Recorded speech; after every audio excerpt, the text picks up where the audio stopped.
Hello traders, FX Pip Collector here. Today is Tuesday, April 2nd. This is my recap of the top few videos of the day. And gold versus the dollar came in number 3 today, so we're going to do a quick recap. If you'd like to see my full top-down analysis on gold, make sure you check out the video linked at the end of this video over here.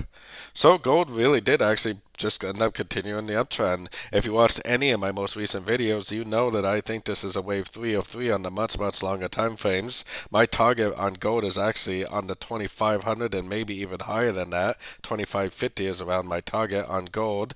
I do think it is going to take a while to get up there, and there's probably going to be lots of pullbacks along the way.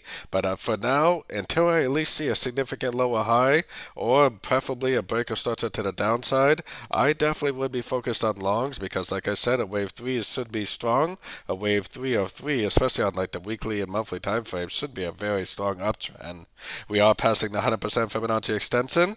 I personally would definitely be patiently waiting for proper pullbacks to continue to go long, especially on even shorter time frames than this, for the continuation of what I believe is a wave 3 of wave 3.